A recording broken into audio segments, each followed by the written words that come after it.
This conference will now be recorded. Reverend Bruce Miller will lead us in prayer, and Mr. Martin Falk will lead us in the pledge of allegiance.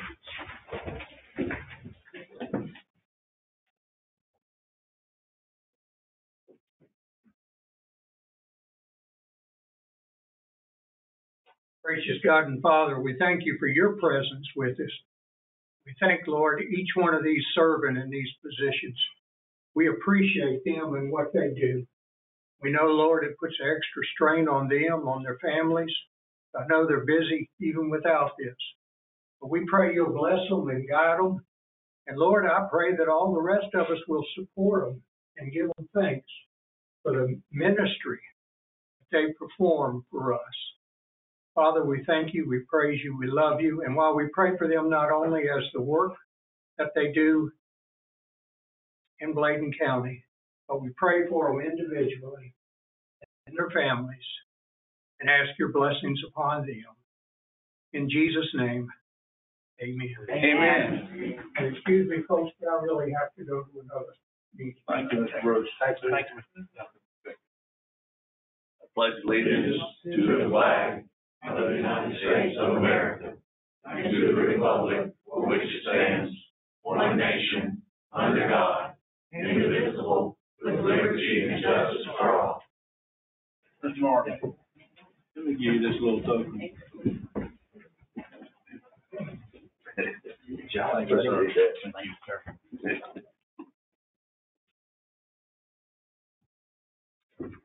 Can I understand a motion to approve the consent items? Motion to approve. Second. First by Mr. Doddy, second by Mr. Hester. Any discussion? All in favor say aye. Aye. All opposed? Item 3 is a public hearing, receive comments regarding rezoning. Greg Martin.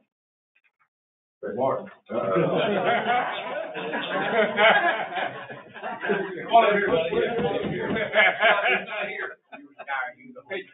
You'll have to go over there. I'm still in shock. Yeah, I got you. Your apologies accepted.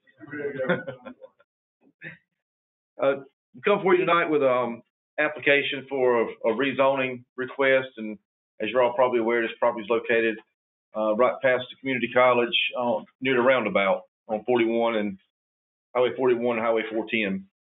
The proposed use is for a retail store.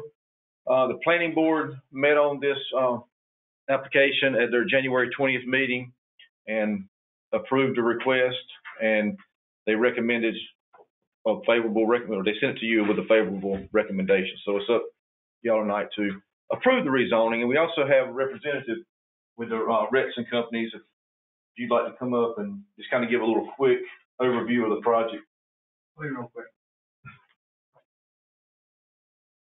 Just sit down. You can sit down or stand up. Well, my name is Thomas Neville. I live in Linden, North Carolina, which is in Cumberland County. And I'm very happy to say that I'm actually from Columbus County, grew up in Rigglewood, which isn't too far from here. So I appreciate y'all letting me speak tonight. I'm the attorney for Retson. I do some of these for them and some I don't do. But kind of long story short, whenever I come to an area, the first thing I always look at is the immediate site itself. And I go a little bit further out and look at the surrounding area. And I look at the current use. I look at the future use. It doesn't really matter what we're proposing to do. That's what I always look at. And that's what I've done here. And I believe in this instance, what we're requesting that you do, which is rezone from rural agricultural to commercial, it makes a lot of sense. This is located right there on the roundabout. This is an intersection of really three major thoroughfares. Not only 41 and 410, but also you've got 131. So in your future land use plan, you deem this as a commercial corridor of sorts. It makes sense. And that's what proper, efficient planning does, is you try to put your commercial, your industrial, your institutional activity in an area to more or less urge growth there and to protect the residential growth in other areas. And that's what this, I think, fits very well. So when I look at the immediate area, I see, the roundabout, I see the intersection. There's a gas station not too far away. There's a recycling center not too far away. There's the community colleges right there. it makes a lot of sense. We got a little bit further out. We have the high school and we have some other commercial activity. Current use is vacant. There is a trailer, residential trailer right behind the proposed site, but that is owned by the applicant, so there's certainly no opposition there. The future use, we look to the land use plan, which shows this corridor. This is, proper planning is what you want, and you try to adhere or mimic to the future land use plan whenever you can. I know there are some exceptions, but this one makes sense. So if we have them, I've got 4 or 5 slides, but They have those. y'all got those. Yeah. There's really nothing in those slides that I haven't covered very quickly. You've got a site plan, but that's a proposed site plan. This is for straight up zoning or rezoning. I've got a slide showing your land use plan, your future land use plan. I've got an aerial that depicts the commercial activity in the area. Traffic count. Picture of the roundabout. I promised your planning director that I'd be really brief and really quick, so I'm trying to be really brief and really quick and not waste any of your time. But just in summary, your future land use plan shows for commercial retail activity in this area. It's at a roundabout, it's at a major intersection. This just makes a lot of sense. I know there's 4 or 5 questions that you're normally asked to answer. We can answer all those in the positive. It certainly is consistent with the plan. There's no adverse effect. There's a need for retail in this area, and it makes sense to put it here. So if you have any specific questions, I'll be very happy to answer them to the extent I can, but I won't take up any more of it. Chairman, I'm going to open up for public comments at this time. If anyone would like to speak while they're coming up and start, go ahead. That's fine. No, go ahead. No, go ahead. So, what will be sold in this retail store?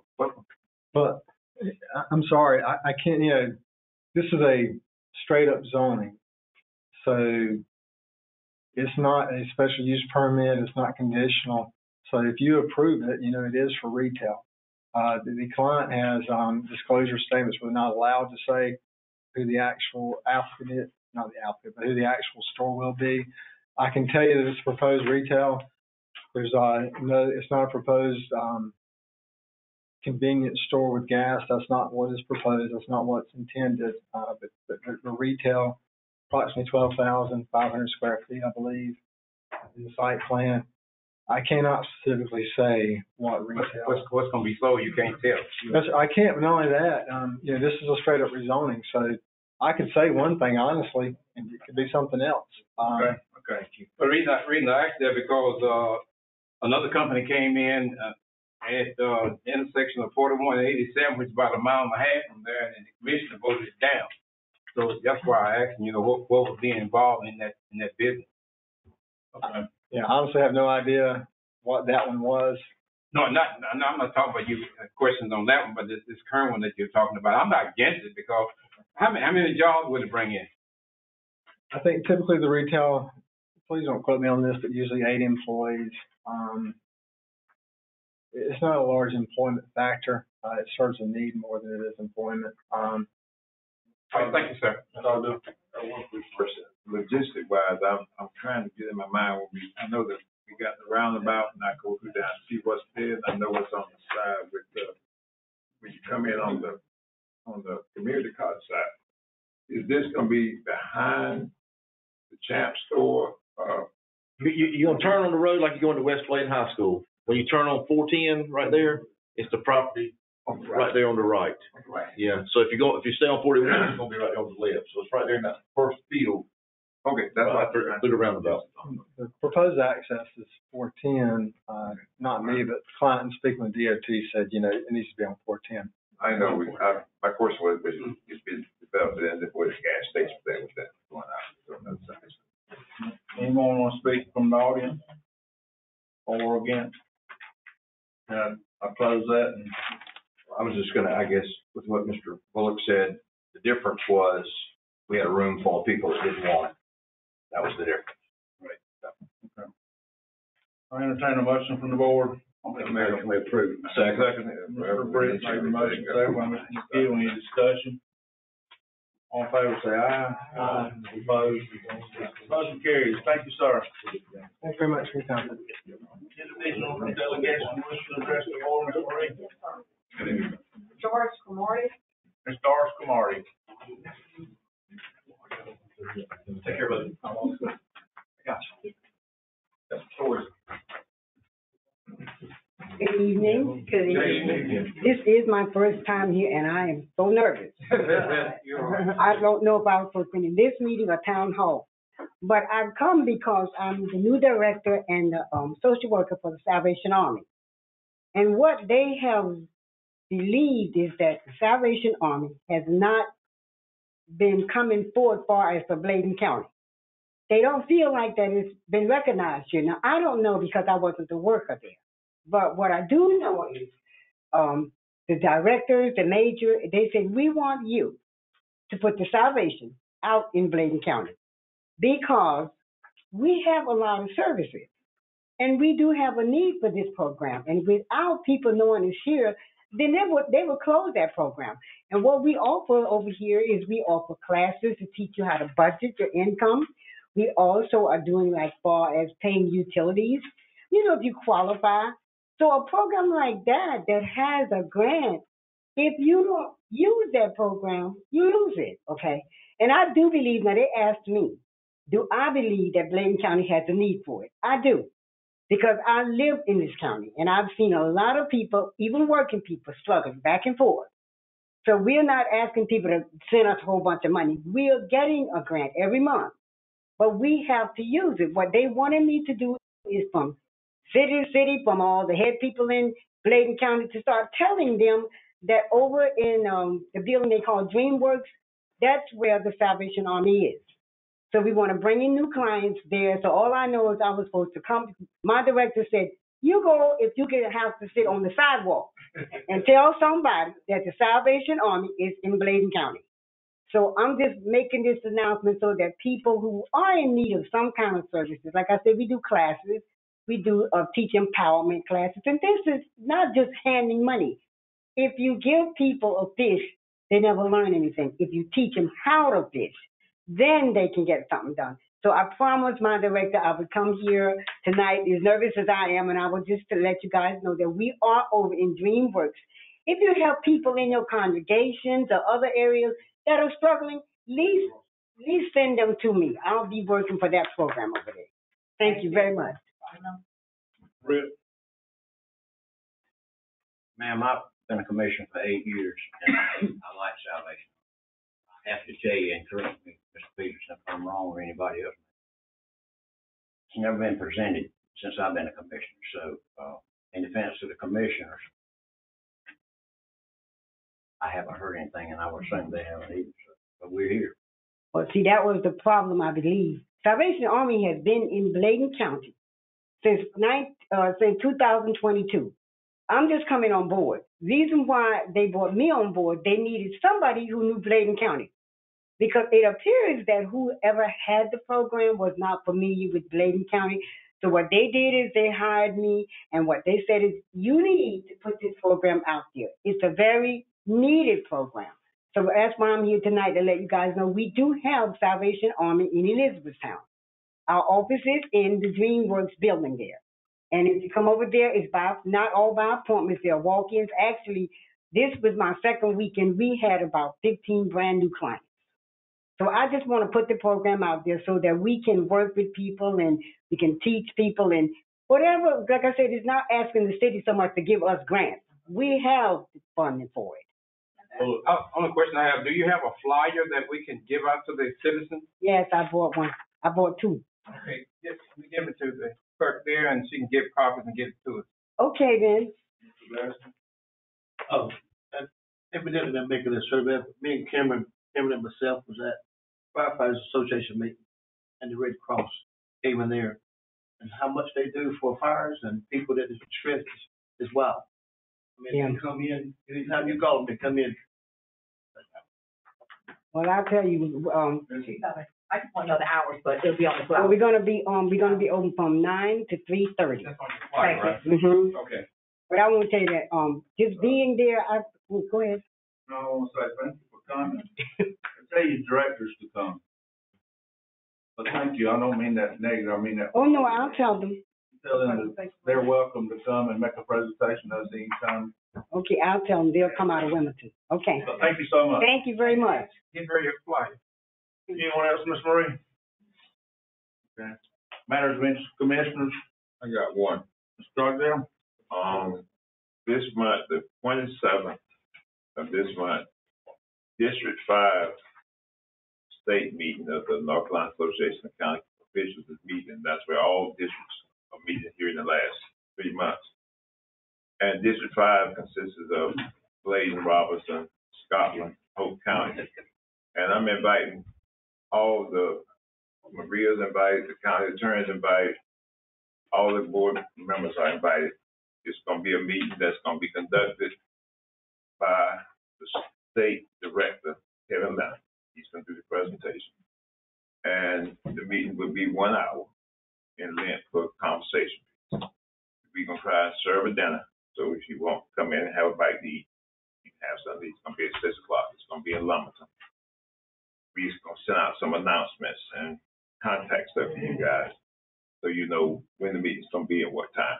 Okay. And also, it's a prime opportunity when we do the thing with getting our interests to the state, like we do that.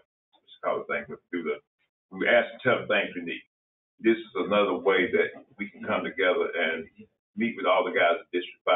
We may have something similar, so when we go start doing legislative goals, we can all accommodate get the same thing and put something in the pool that we've been trying to get done. Any other commissioners? I just have two questions. On the status of the ferry, I think Brett Mr. said. Clark's going to come up next. Thank you. I And the will next, awesome. And the next one's on the ditch and Blainburg, the Lions. She came and we never got the update on what happened to the ditch and if it had been cleaned. I know somebody went. I heard they went to your area, but. That is my area. That ditch is in my area too. Oh, I didn't know your house. Yeah, I Your live house. out there. Okay. Talking about ours? Yes, mine. So So the status of that one? we'll check on it, but the status on it is Dean said he didn't have no money right now, and he was gonna look for some more money. But we'll I didn't know that. ask him again. Okay. But like, Remember, we'll get to that tomorrow, remember? before the rain. Yeah. Thank you. And back up to Mr. Ken Clark, DOT. Thank you, please. Appreciate the opportunity to come. We try to come in once a year, try to give you an update on kind of what's going on for the past year, what we got planned for the next year. If you don't mind, we'll sit so I can work this little computer quickly. Let's see. People want to talk about real quick tonight, 2023 accomplishments. Also, our resurfacing plan coming up for next year. I know you're interested in the bridge. Obviously, the ferry is always top of conversation. We got some more projects we'll talk about as well. So I won't waste time. I'll get right to it. In 2023, we resurfaced NC 211 from Columbus County to Clarkton. In conjunction with Elizabethtown, also our aviation division, the Elizabethtown Airport runway was rehabbed. We completed the aviation parkway in the Elizabethtown Industrial Park through our economic development funding. Replaced the bridge at Secretary Mill Pond on the Cape Fear River Bridge. That's gotten to the point where traffic was able to shift during 2023. So we're all sleeping a whole lot better at night with traffic on the new bridge versus the old bridge. And we've also about 95% complete on our ADA compliance. What that is a lot of sites, they change the rules about every 10 years, it seems like, on what meets rules for handicap compliance and blind compliance. So we've been going through for the last 4 years systematically and upgrading all of our crosswalks, sidewalks, crossings, that sort of thing. We're almost to 100% completion on that. I'll address that a little bit later as well. We were also very aggressive this year in putting down raised pavement markers, little yellow things in the middle of the road that reflect at night. Traditionally, that being used primarily on main roads. We've kind of spread out some higher volume secondary roads now. So those are routes we covered in 2023. These are the routes we covered with what's called long life pavement markings, the thermoplastic pavement, which is a little bit brighter at night, particularly when it's wet. And so those two programs are also going to be hit pretty aggressively in 2024 as well. I want to talk about resurfacing real quick. And that's always a topic of issue. We carry a 5-year plan known as our Highway Maintenance Improvement Program. And we tweak this every January based on our most recent cost information, anticipated funding for the years to come, as well as our pavement changes we see out there. The roads we identify in this HMIP is then what we use to develop our maintenance plans, our maintenance activities for the next 2 years. For example, if we're going to repave a road, we're going to go in, if there's any cross lines are undersized, we're going to replace those. We fix shoulder, any kind of issues, maintenance-wise, if we fixing that road, we try to do it before we go in and pave the road. Factors to determine our paving priorities, local knowledge such as traffic conditions, historical knowledge such as what the underlying pavement looked like before we paved it last time, obviously traffic volume and type if it's heavy trucks versus not. But the big thing is something called a paving condition survey. Every 2 years we have a truck comes through, and this is statewide. It comes through and collects data using radar scans, and it quantifies the types of distresses and extent of distresses we have in our pavements. And from that, we can calculate a qualitative score between 0 and 100, just like your report card in school. If it's greater than 80, it's considered good pavement. If it's considered between 60 and 80, it's fair. Less than 60 is poor. Here's where we're saying in Bladen County. We have 81.6% good, which actually puts us as 10th in the state. But I want to be higher than that. We were number 5 at one time. I want to get back higher than that. And here's where we're lacking at. If you look at this bottom right, that 88.3, that's the scores on our secondary roads. That's actually a really good score. Probably one of the better ones in the state. But what's dragging us down is our primary roads. You see there, we're only about 70% of our primary roads are in good condition. If I pop you up a map of what's of good, fair, and poor routes throughout the county, it's pretty obvious where our issues are. NC 211 as well as NC 87. Both those roads have been roads the board has brought to our attention in the past. The quantitative data we collect verifies the exact same thing. Those are where our biggest needs are on NC 211 and NC 87. That map I showed you, that's about 2 years old, so it does not reflect the work we've done on Highway 211. This is what we've done on 211 this past year, basically from county line up to Clarkton. This year coming up, we've got 2 major projects. On the eastern end of the county, we're going to widen SR 1745 Baltimore Road. There's been a noticeable increase in truck traffic on that road. And so to help with those curves and make it safer, we're going to widen the road from 18 feet to 22 feet wide down there. And also pave that section of 1730, which is the LF Ferry Road from Baltimore Road down to Council. The big one is NC 211. We're basically going to go ahead and finish NC 211 from Clarkton to where the business route picks up in Bladenboro, on the east side of Bladenboro. We'll also get 701 in Clarkton while we're there as well. So that's going to be our major paving effort for this year coming up in 2024. As far as our preservation program, which is our chip seal program, we concentrated heavily up in Section 5, which is basically White Oak, north towards Ammon, that area. We got a lot of it done last year. We didn't finish. We'll finish it up early in 2024. The routes in red are there, the routes are identified for 2024 construction. Beyond that, we're also going to let contracts down in Sections 8 and 9, which are identified by the arrows. That will be our next area we focus on for our chip seal program. And then looking ahead, in 2025, we're going to pave as much as 87 as the money will allow. And then what we don't get done in 2025, we'll come back in 26 and finish it off heading east, and then start on 131 heading up from Columbus County up into Bladenboro. So that's basically our next 3 years worth of work right there. Other things I noticed of interest to the commissioners, Cape Fear River Bridge, the remaining 3 girders that have not been placed, they'll be set. They're planned for February the 15th is when we're looking at doing that. The deck pours are ongoing, and the deck and rail is expected to be complete by 2024. Understand, when you pour the deck, it's not something you just pour it and come back the next day and start the next section. It takes, you have to wait so many days for a section to cure to make sure that section is gaining strength properly before you move on and start pouring the next section. So it takes a long time to pour those decks, but we're expecting pretty much the deck and rail will be complete summer 2024. We're also at the same time doing the grading, as right now the tile of the roads, the back end of the bridge. Been a lot of discussion on lights. There are going to be lights on the bridge. We can't tell you data when they're going to be there. They've been ordered, but there's like a 6-month lag between when you order and when you receive them. So it's probably going to be later in the summer before the lights actually get installed on the bridge, but that will be coming. LOL Ferry, that was a horrible slide. That looked a lot better. Let's see if I can, well, never mind. I'll just describe it to you. Here's what about LOL Ferry. We told our current contractor, thank you, but no thank you. We're not renewing your contract. So they've been sent on the wayside.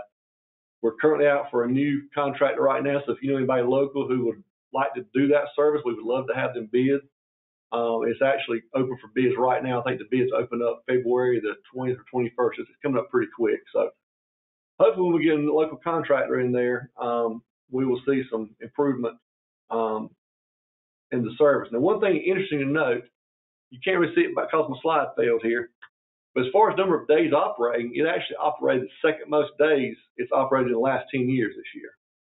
So in terms of number of days, it's operated a lot. Now, I do understand some issues with opening and closing, that our contract was not timely in doing that sometimes.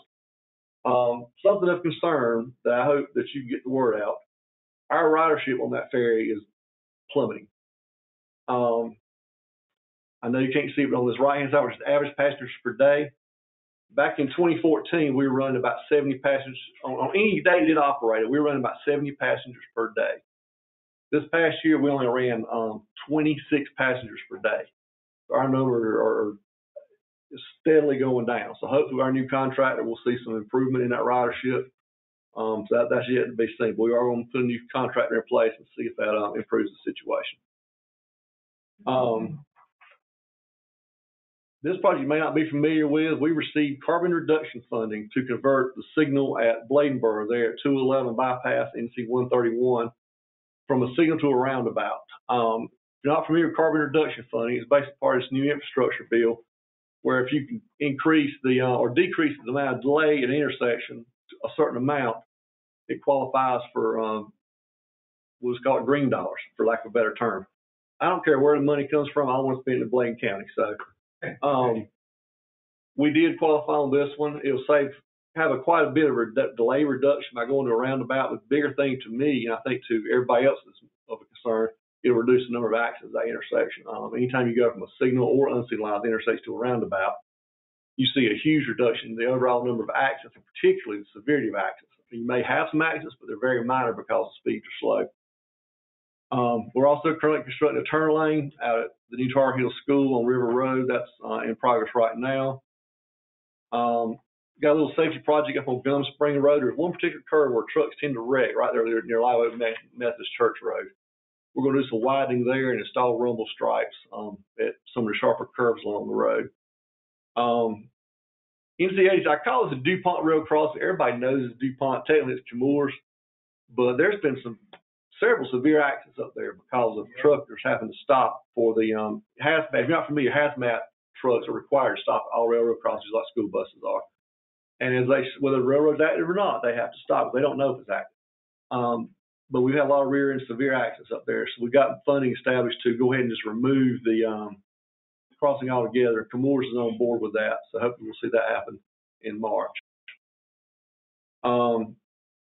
ADA completion. We got two areas where this is the last year of the ADA funding.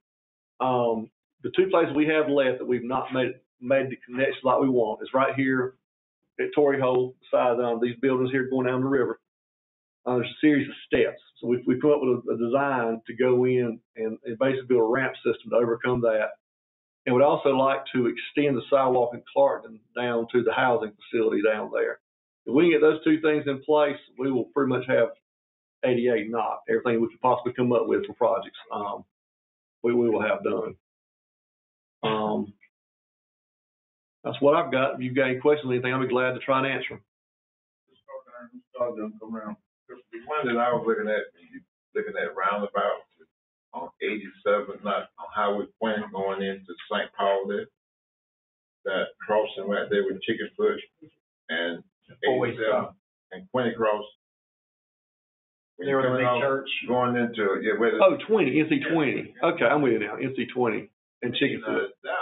Daytime, pretty good. But night, it'd be a whole lot of big vehicles traveling that thing at night. Yeah. To me, it is the thing. I tried, I don't know. I was thinking about a roundabout why they consider putting one there because there's been some terrible accidents. Yeah. And we did put always stop there because of the number of accidents that were at that location. And from what I understand, the always stop has really cut that drastically at that location. Usually, an always stop versus a roundabout, quite frankly, is the volume of traffic. Always stop is actually safer than a roundabout, but you get to a point where an always stop can't process the traffic. And when you have a road that gets to that point, that's when you start looking at a roundabout. I'm just noticing the fact that I was at the. It's a good observation. Either one of those options. All backed up trying to get around this thing. Yeah. Yeah. Big trucks again. Still. You go into the plant, yes, sir. Yeah, I got a couple of things. First off, on the ferry, I think it's become so unreliable that I think using the data, a lot of people just assume it's going to be closed. Right. They're not going to go down and risk it. They're just going to go the long way and be done with it. So I think that data may be a little bit misleading. On the bridge, a couple of things, and it's so frustrating. It's getting ridiculous. I mean, we literally, this summer, we will surpass the length of time to build our little bitty bridge of the Golden Gate Bridge. In the 21st century, it makes no sense. You go by there for weeks on end and literally nothing's happening. People are getting frustrated. We've got businesses in downtown Elizabethtown. People have sunk a lot of money in it. They can't rent the building. Somebody says, I'm not going to rent that building because there's no place people can't get in to park to patronize my shops. It's really getting to the point that it's affecting, business downtown and things of that nature. Is there any kind of penalty for taking this long? I know there's been some change orders with some lights or whatever, but I guess are we going to be sitting here next year going, well, still getting, we'll get there eventually. It won't be next year, but they're actually ahead of schedule on the project. They're ahead of schedule, yeah.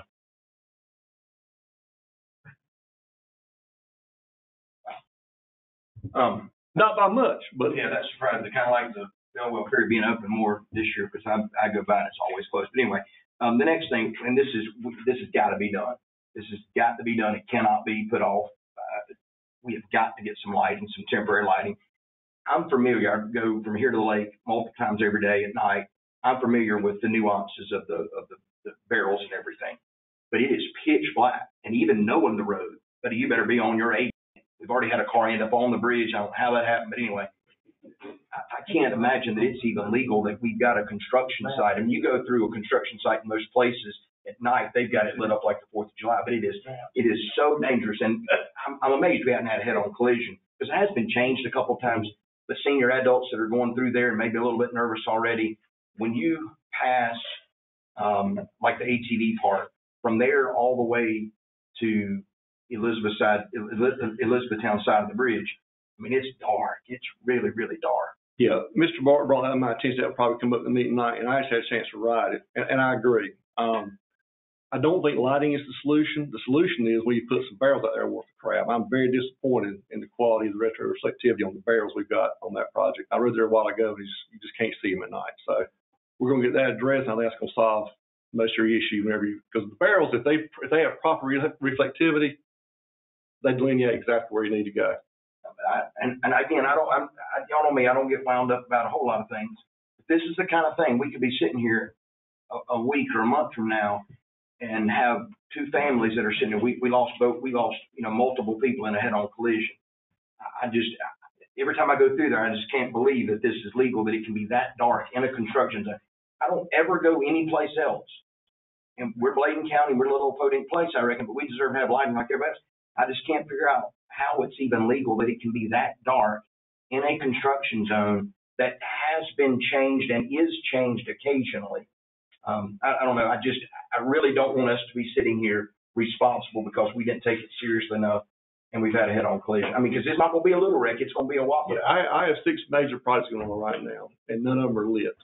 But the difference is the others have really good delineation because of the barrels. We're going to address that. I think that's going to take care of when we do that. I just want to go on the record. Something happens. I did everything in my power to get some lights out. You clear, Mr. McGill. You clear. Mr. Brown?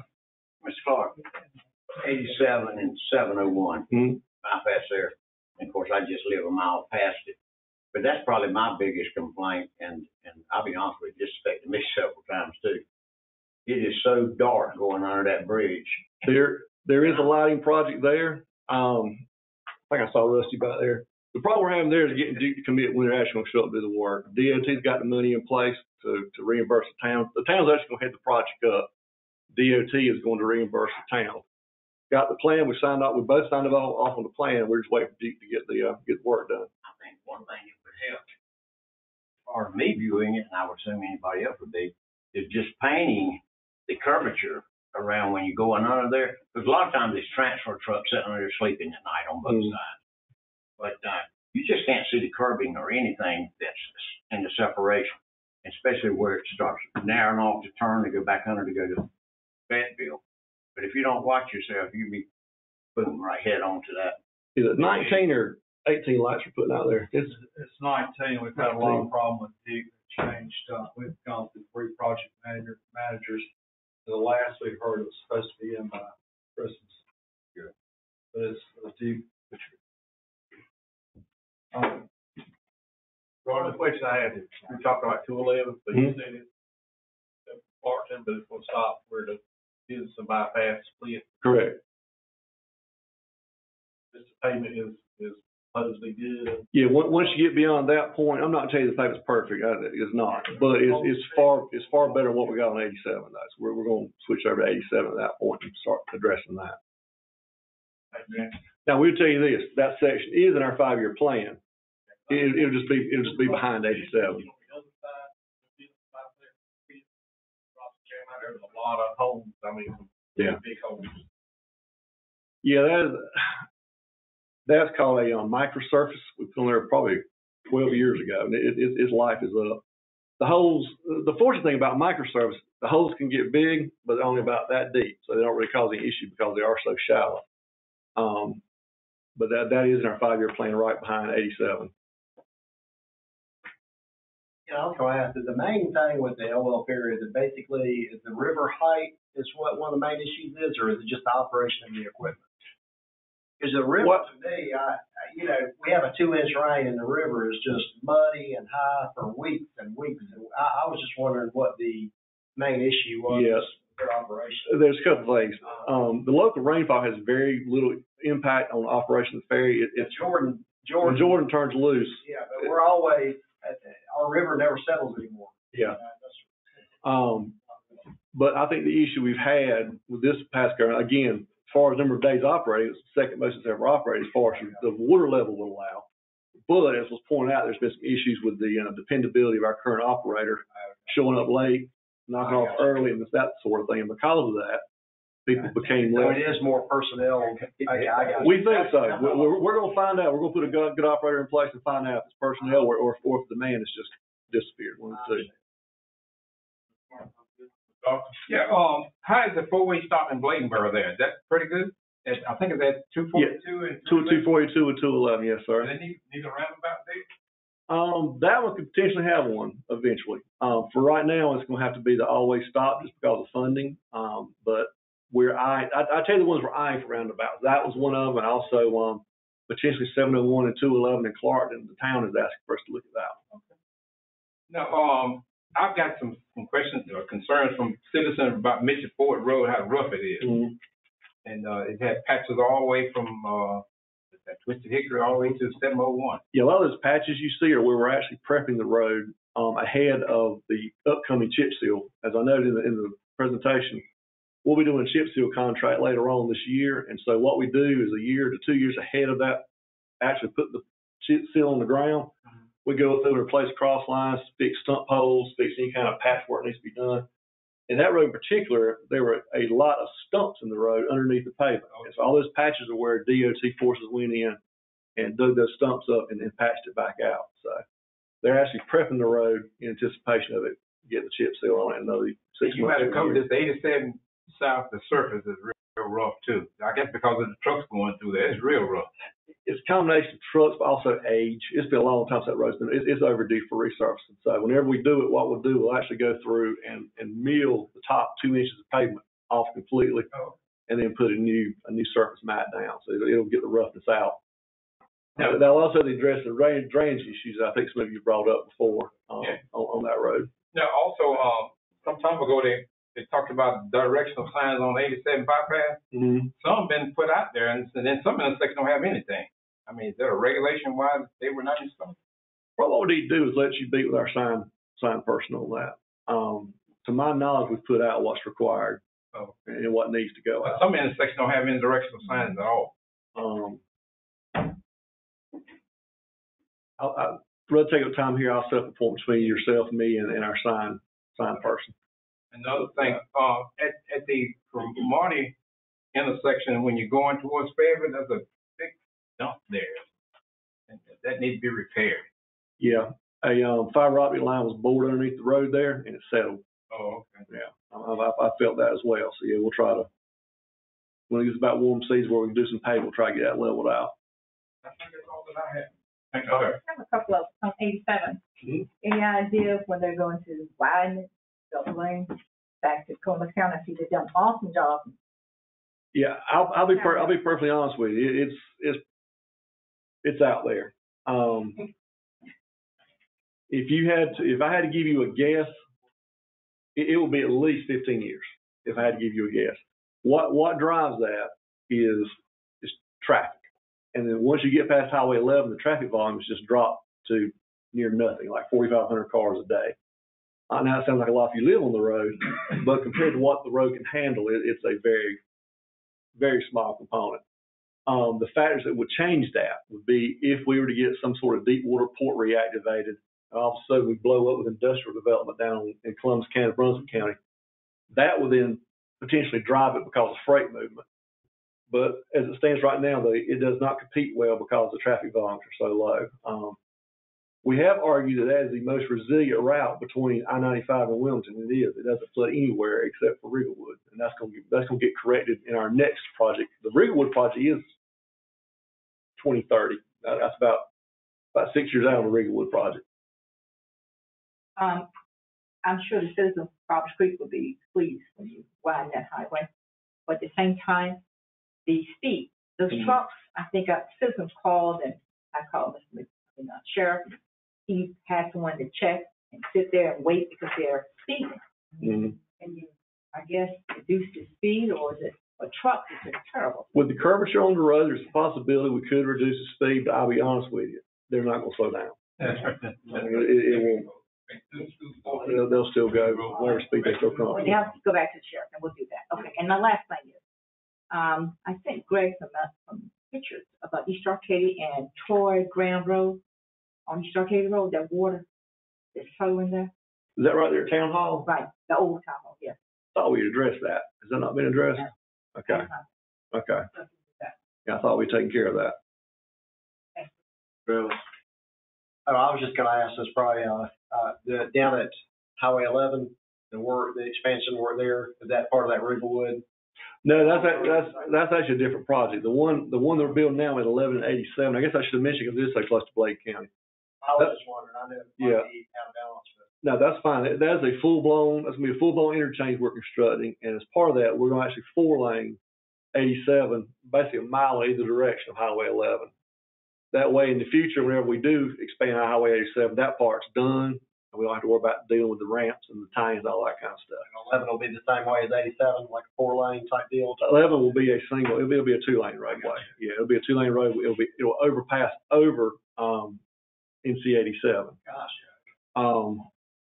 That project's gonna take a while to build because there are actually 4 structures have to be constructed down there. Wayman Creek on 11 over 87, and 2 over to Wayman Creek on 87 as well. Beyond that, the next phase will be from there down to 74. That's scheduled right now for 2029 or 2030, somewhere thereabouts. But the Bladen County side of it it's identified as a project, but there's no funding associated with it right now. South Fork come back, don't we? South Fork. No. If that were to happen, it would drive it for sure.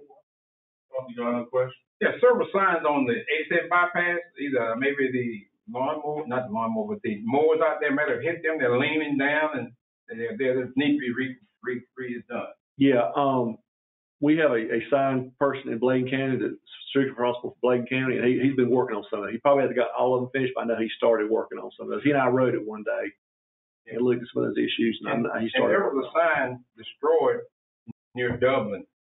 There was an automobile accident, knock the signs down? Okay. Yes, that one, this is coming, eastbound right before you come back into Elizabethtown. Right. Yeah. It's ordered. It hasn't got here yet. All right. Thank you, sir. Yep. One question, just, as we spread the word about an operator for Elwell, it's a salary deal. I mean, whether it's open or closed, they're gonna get paid, or are they paid based on operating days? We pay a contractor. How the contractor structures their employees is purely up to them, but the contractors pay whether it operates or not. So it's actually a pretty good deal more than likely, statistically speaking, you're not going to actually work from December until May, because usually the water's so high from December until April, it doesn't run anyhow. So nobody will get rich doing it, but it's a decent contract for somebody that want to do it. Got a couple people interested in it. Good. Any other questions? Thank you. Yeah, thank you so much. All right. Thank you. I appreciate it. Have a good one. Hey, just for information only, the additional funds request amount of $200,000 to help finish the runway, rehabilitation project. Any questions or concerns? Do we have any bids or estimates on that? It's already been done. They ran into some trouble when they were. But they already got the bids and estimates in the back. The work's probably already done. It is. Update regarding the $100,000 for the Cape Fear River Bridge lighting project. That's our share to put lights on that bridge. Okay, and that bids and everything has been done for that as well? Yeah, that's our share. We already approved that. Yeah, we haven't approved it. This for information on it. It'll be on the agenda for approval next meeting. That's what we talked about. Greg talked about it. When the town wanted us to join in, Yeah. that's when the town wanted us to help compensate them. Yeah. Anything else on the bridge that they're expecting? Or do they feel like it? No, this is the only thing the state didn't include when they were building the bridge. They didn't include lighting on that bridge. Yeah, I don't think they're really big on lighting. Okay, so that'll be on the agenda for any other concerns.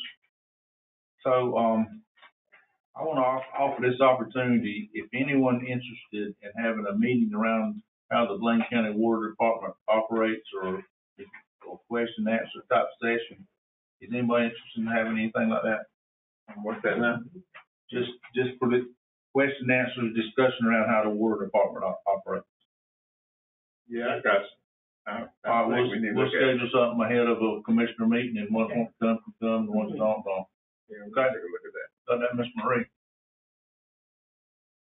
Yeah, so the other thing I want to talk about, or see if anybody's interested in being on an educational committee, so that we can meet with the educational systems in Bladen County when we get ready for the budget. Anybody want to be on that? Mark? Right? Let me take a look at that too, John. I need to, yes? Yeah, let me do it. Okay, that's 4. You will set the meetings up, won't you? Yep. Okay. Moving on to item 6. Health Department, consider approving, they're asking for 2 additional environmental health specialist positions. What's the pleasure of the board? I move that they give the 2 that asked. I second. Any discussion? I really think we should do 1, because there's 6 months of training that's involved in this training. You already got 1 guy in training. You hire 2 more, you have 3 people riding around with one person training. But I definitely, I'm not going to support 2. Any other comments? That's my first go to make sure I was clear on this. You can ask Dr. Duncan. That's what I'm asking Dr. Duncan. To make sure, I remember you had the conversation that if you had 1 and he didn't pass the test of requirements, then you still would have 0. But if we had 2, it's a possibility if 1 missed, the other would make it, and you at least would get 1 out of the deal. But if you just put 1 and he missed it, then you still at the same status. That basically what you were saying? Clear that up. I don't understand what you even asked. No, she says it was a testing process. Explain it. So once they go to the training, they have to spend at least 2 weeks in the county before they go to training. If we happen to hit it lucky, then we can hire them at that 2 weeks They go to the training, but we don't know, we don't know ahead of time when that's gonna happen. They go to the week training there, they come back, they do some coursework here, and they take a test. If they pass the written test, in the meantime, they've been working out in the field, then they can test with a consultant that comes down in the field and does a field test with them. So actually they have to pass two, the written and the field, for both the on-site water and the food and lodging.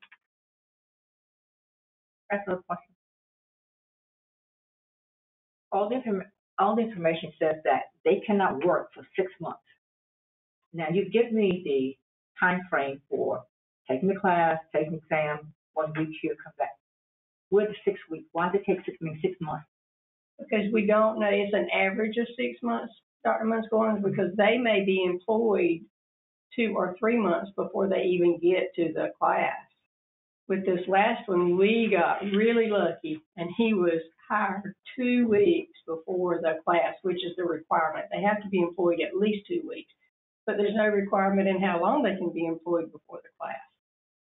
Okay, so the biggest issue is then, if we don't hire two now, and if you don't hire them, the opportunity, you'll miss that window for them to go train. They're right. If I want everybody to understand, they graduate twice. They graduate in May and they graduate in December. So whatever you fund tonight is going to meet the next graduating class in May. We missed that one in December. There is one out there that lives in a neighboring county that hasn't been employed yet, or there was 2 weeks ago. I don't know today. That's where they have to take the class to stay trained up in Raleigh, right? When they go up to Raleigh, do that 1 week class, and then they have to take a test when they come back about that. And if they don't, then they have to go back into that training cycle unless you decide you don't want to give them the opportunity. That's correct. Brett?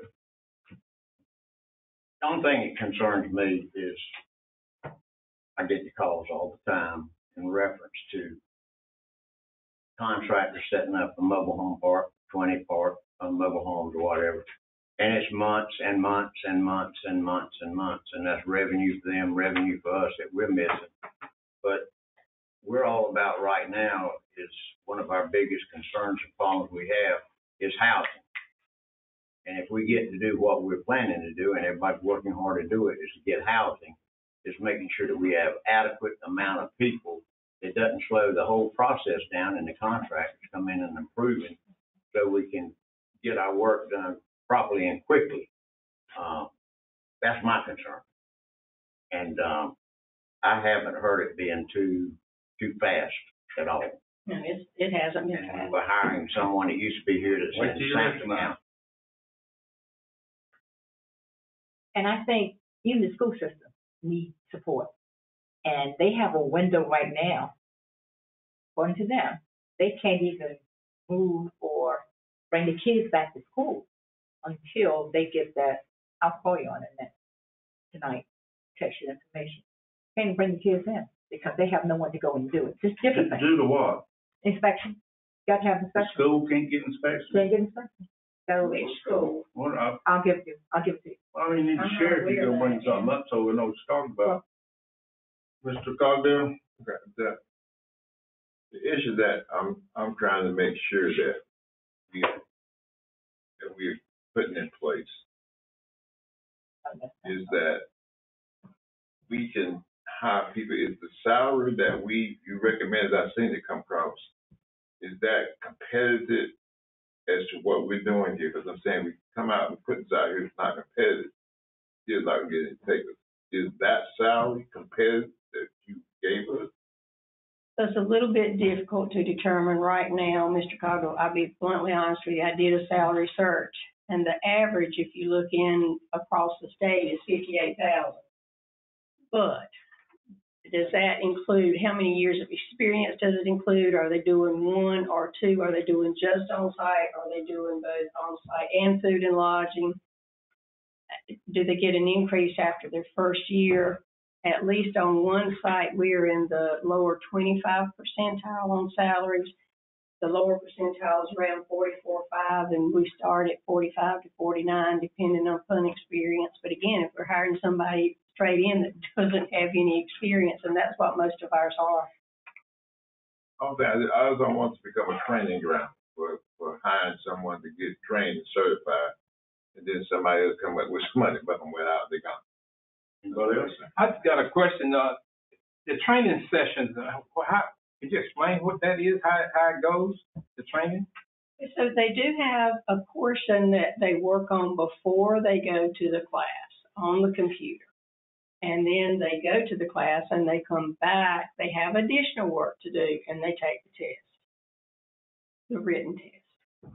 They can proctor it. They don't have to go to Raleigh, take it. They can take it here in the county. Once they pass it, then they prepare to do the field work or continue to prepare to do the field work until the person they're working with in the county feels that they're ready to pass the field inspection, at which time you have to schedule a consultant to come down and do that assessment. Now, when they go out for training, is someone accompany them when they go out? The environmental health specialist here is training them. And I mentioned last time that we were trying to work with a retired individual in another county. He went back to another county to work, so we weren't able to get him because we were hoping that that would free up some time. All right. Thank you. So We'll keep looking. My comments are, the comments you made about whether pass the test or not shouldn't validate how many people we employed. You could hire 10 and 8 of them might fail it. That doesn't have a thing to do with what we're talking about. My thing is, and you vote how you want to vote, I'm not trying to change your mind, I'm just telling you the way I feel. You got people that, if you hire 2 employees, you're gonna have three people in training, riding around with 1 environmental guy for approximately 6 months. And to me, that's a waste of county dollars, tax dollars. I know there's a need for help there, but it just hasn't come. It just hasn't happened. It's been there. It was their last budget. And it's gonna be their next budget. But I'm just telling you, it doesn't make sense to have 3 people riding around training in 1 vehicle. And that's what I think will happen for X number of days, up to 6 months. How many? Just a little clarification on that. I hope that the one that we have in training is through training in the next 2 months. That's what I anticipate. You have 2 months with 4 people in 1 truck. I will be fortunate to get somebody in here in a month. And that's another point is I'm saying there's no need to rush in hiring 2. If you know that there's 1 potentially, let's get that and wait the budget time and go after double. So what we're saying? We're gonna close the vote unless you got something to say. So what we're saying, right now, you have only 1 qualified environmental specialist. That's right, I have 2. You got 2. So 1 could be with 1, 1 could be with the other. So it could literally be just 2 people in the car. We have one doing on-site well water, and we have one doing food and lodging. They're doing 2 separate entities. Okay. So they could have guys doing that, and then transfer one to the next, and then he goes to the next division. Any way you look at it, you're gonna have 3 people in training. We'll work tomorrow. Okay, any other discussion? All right, all in favor say aye. Aye. All opposed? No.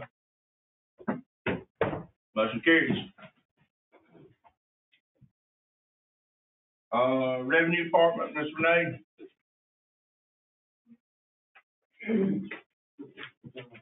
Good evening. Good evening.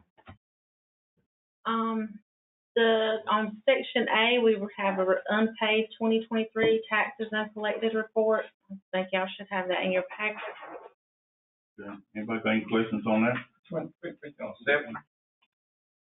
Yes, 7A. Motion approved. Second. Motion by Mr. McGill, second by Mr. Stockdale. Any discussion? All in favor say aye. Aye. All opposed? Item B. Consider to approve to advertise unpaid 2023 taxes, and it needs to be advertised in the Bladen Journal if not paid in full on or before March the 15th of 2024. Second. Motion by Dr. Rose Freeman, going second by Mr. Gillespie. Is that right? Yes.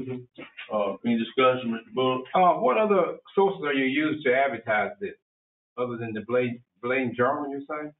Yeah, the statute just requires that it's in a local paper. Okay. Yeah. Yeah, general circulation. Mr. Britt? We got off track somehow, last year, so there was some concerns because of the time factor. We had to get involved with a couple of people. But is the 15th back the original date that everybody was accustomed to? When I look back, there was a March 15th, there's a March 18th, last year was March, I think, 13th. March the 20th, it's always been kind of in the middle. A lot of people got messed up because they thought it was the 15th. We just have to send a notice 30 days before the actual date. Give the taxpayer 30 days before that date. I would stick to a date consistent, the 15th. Not telling you what to do, but that would clarify things with our citizens. Mr. Cardell, not asking to change the date, but can a taxpayer come to your office and make a payment arrangement to avoid the advertisement before then? All that's off the table. All has to be paid in full. Mm-hmm. Any other questions? When can they come and make a settle payment? You can make payments, but not to be advertised. It would have to be paid in full. Okay. Before it go on the advertisement, it has to be paid in full. It has to be paid in full by that date in order for it not to be advertised. So they can make payments. But when it's not fully paid, it's advertised. Yeah. Okay, but I'm saying that's what I was trying to say. But first, set like a year plan. It has to be geared to when they come up with this date to pay in full. Okay. They don't want to be advertised. So March the 15th is the date? That's what I have. Entertain a motion. I'll make a motion to second. We've already got a motion. Yeah. Sorry. You get one? Any more discussion? All in favor, say aye. Aye. All opposed? Thank you. Okay, item 8 is Bladen County, motion to go on water board. So moved. Second, Cameron, second by Mr. Ellis. Any discussion? 2-7 water bed board. So,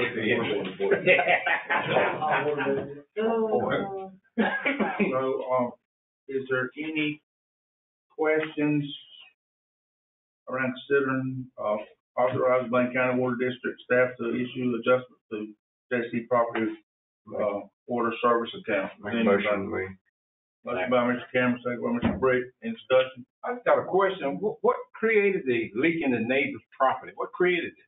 Apparently, there's some old lines that extended from their property that you once, upon a time, way back when, served some neighboring properties over there, and the line blew out. So have the neighbors been, that owns the property, have the neighbors been contacted about this? I think in the past, they have, but one of them is deceased and the other is the widow. But the line has been repaired by the J2 properties. Any other questions? All in favor, say aye. Aye. All opposed? Motion Motion by Mr. Gillespie, second by Mr. Cameron, that's the water board. All in favor, say aye.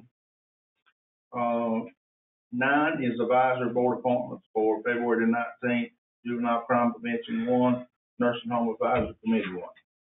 So be ready for that.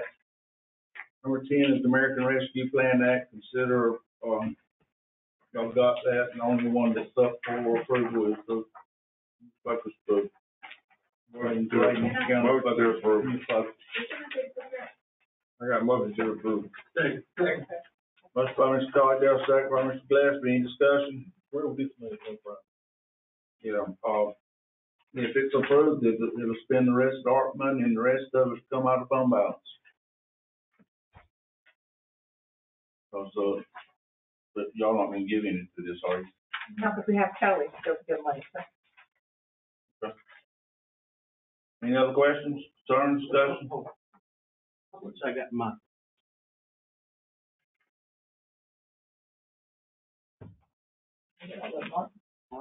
Get off the phone. If they would say this, that's not bad.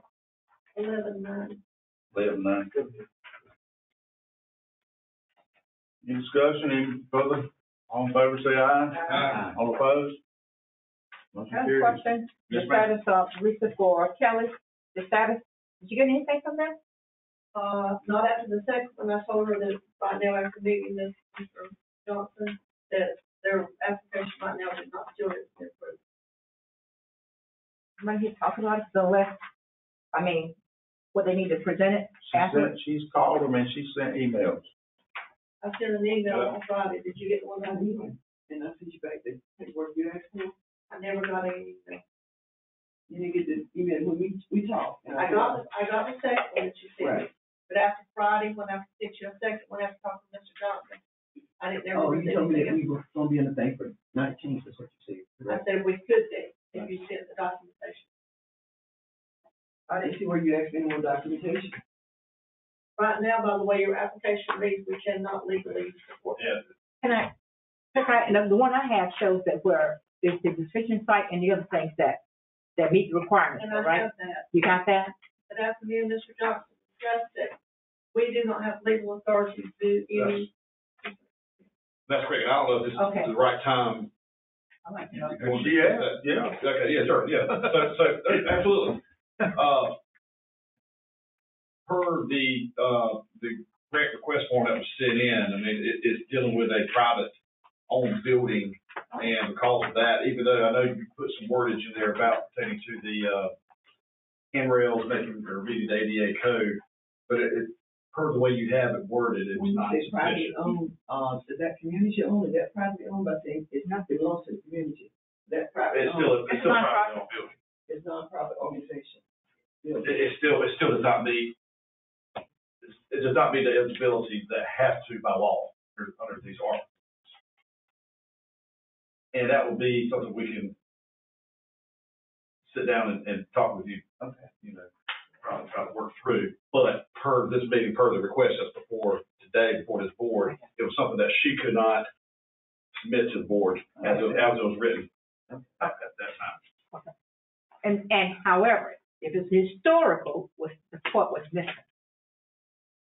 And you said that there was a process of asking for that, but it's not on the registry. Right, until, okay, that's what it was, gotcha, okay. All right, got it. You're asking for $200,000 in tax value on the building's $125,000. Well, because it's in that, need of some, really, a serious upgrade. And you need to meet some codes, and there's just some things that really need to be done. And we've had 3 estimates, and it's gonna take a lot to get it done. And we're not asking that, it's not like we're asking you to pay for it because we just got a new committee. But like I said, because of the storm that came and then COVID came, everything just been sort of out of whack. And one time it was used, when the storm came, it was used for a distribution center where people actually, things were brought there for people to get all around the county. And so we're just trying to make it a place that can serve the community. And seniors are going there right now, and our attic really needs to be repaired. The Division of Aging are supplying meals 4 days a week. And until we get everything else corrected or up to code, you know, it's hard to start anything else. Is it in the flood? Is it in the floodplain? Is it in the flood? Yes, I guess it's considered a flood zone since that storm, yes. The question is, I've seen the building, it's been a while since I've seen it. I was looking at the actual layout of the building. Is it structurally where it can be, I would say downgraded, but put in segments? That building, or do it all have to be rehabbed at the same time? No, we broke it out in phases. So it should be for the section. And the major, what we did was put the most important thing first, which is the attic for safety and the foundation of the building. So we did, and the bathroom and the ADA compliance on rails because we have senior citizens. So you can use a portion of it and still. Correct. Absolutely. Absolutely. That's why I wanted to make sure I was. Yes, that's correct. I remember looking at it, it's just long laid out. Right. Okay. All right, so we need to get to work on it. Thank you.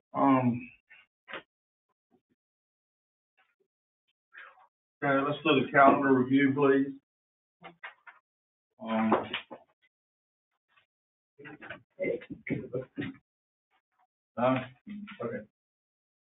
The fire learning and mitigation education is going on at Turner Creek. Went on this was the day, Monday, Tuesday, Wednesday, Thursday, Friday. I don't know if anybody's been there, I don't want to go, but it's still going on. Thursday at 10 to 2, Southeastern Community Action Partnership Committee, Community Recruitment and Resource Fair at the Cooperative Extension, that's at 10 to 2. And Friday, the NACO starts. That's legislative. Yeah, and continues till Tuesday, the 13th. 8 a.m. to 3 is the Kids' Day at Harmony Hall. Health and Human Service Board meets Monday at the 5th. Plain Soil and Water Conservation District Board of Supervisors meet at the Powell Building at 8 o'clock on the 13th, that's Tuesday. And the Substance Abuse Misuse Task Force meets Tuesday at 2 o'clock at the Health Department. And we will be discussing how we're going to design and spending a strategic plan on those funds. So if you want to come, please come. 16th, 17th, 18th is the Trail Festival. 19th is the Trail Festival. We meet on the 19th right here, and we got a pre-budget hearing at 6:30. 24th is Cleanup Day and Volunteer Orientation at Harmony Hall. Sunday the 25th is Black History Month with author Marcia Harmon Gideon, Harmony Hall. 27th is the MCAB meets at Clarkton. And this, Rob, I can use that meeting I was referring to at 6 o'clock. That meeting is at 6. When I was referring to Robinson County, the District 5 meeting. What day is that? What day? Mr. Reed, you get that, please. 27th, 6 o'clock. Okay. In Lumberton? Lumberton. We go to March, Saturday, Interscholastic Cycling League at Browns Creek. That starts at 9 o'clock and it goes all day long. Sunday the 3rd. Yeah. Sunday, it goes on to Sunday the 3rd. It's Saturday and Sunday, March the 2nd and 3rd. The 4th is 8 o'clock prayer service at the courthouse. I encourage y'all to get up and come to that prayer service. Good, please. It's always the first Monday of the month. Bladen County Board of Commissioners, we meet that night. The 11th, the Health and Human Service Board meets. The 12th of March is the Substance Misuse Task Force meeting at 2 o'clock at the Health Department. On the 18th is the Bladen County. We meet again at 18th. And the county offices are closed for Good Friday on the 29th. And we meet tomorrow night at the airport at 5 o'clock. 5 o'clock. Yep. So I want to, I know we got a lot of meetings, a lot of stuff going on, but we need the personnel committee to need, Mr. Bullock, Cogdell, and Mr. Brett. We need to pick a date now when we're gonna meet. And we're gonna meet right here in the building here? Well, when we're gonna meet first. Got a date, time, when y'all better. What are you looking at? What are you looking at, John? You want to meet this month? No, this person don't know about South. You want to meet this month, y'all? Yeah, if we can. What's that? Just look at the 20th. 20th. That's on Tuesday. Okay. What time? What time on 20th? Let's do it. You meet early morning or? Daytime, always early morning. Early morning. Early morning. Early morning. What time is this? What day is this next one? Let's say 9:30. 9:30. 9 o'clock. That's enough. How about 8 o'clock? What time you want to meet, Ray? You tell me. You 20. all want work? 20. You all want work at night? 8 a.m.? 8 o'clock. 8 o'clock. 8 o'clock. Ray, you all want work? 8 o'clock. Yeah, buddy, 3 to 1. 8 o'clock a.m. Tell them what my answer is, Maria. It's right here. Right here. Oh, man, I'll be. Okay. Individual delegation wishing to, anyone sign up? Or any interest to commissioners at this time? Just let me clear one thing out. We're gonna meet where at 8 o'clock that morning. Right here. We'll let you know. We have to check to see if the courts are in here first. Okay. I had a couple things, but I wanted to let, one was, I spoke with Mr. McCleary about it already. One was just a site, a gentleman in our district was asking to get leveled off or whatever. I just want to publicly say that. And then was talking to Renee, there was an individual worried about his, shell of a home getting taxation, and I think the county attorney's kind of looked into that, but, I told him if we needed him to come here to speak, he could at some sort of point. But What is that about? I mean, it's just, I spoke with Renee about it. She's gonna check into it. It was about a home being built and the actual, what the assessment was at this particular time period. In other words, so a completed home getting full taxation versus a shell of a home not being fully occupied or getting a certificate of occupancy. In other words, getting a full, what would be a full statement for your property versus something, being built. You know, that was the question. we talking about the current one? Would that not Yeah. come through the appeal process? Yeah. Well, whenever the appeal, when the window opens, you have to come appeal it. Yeah. Okay. Well, I think he had a favorable response, but I want publicly, I promised him I would mention it, and I wanted to kind of mention it, which I kind of did. Get that window so you make sure we don't miss it. Yeah. Okay, thanks. Anything else? Just tell you, I went took a tour of Emerald the other night. They are started. They've cleared their concrete slab is poured and they are building. That was quick. So, praise the Lord. They say thank you. Okay. Consider in closed session, according to NCG 443, 11, attorney-client privilege and personnel. Ellis made the motion, second by Mr. Gillespie. Any discussion? Aye. All in favor say aye. Aye.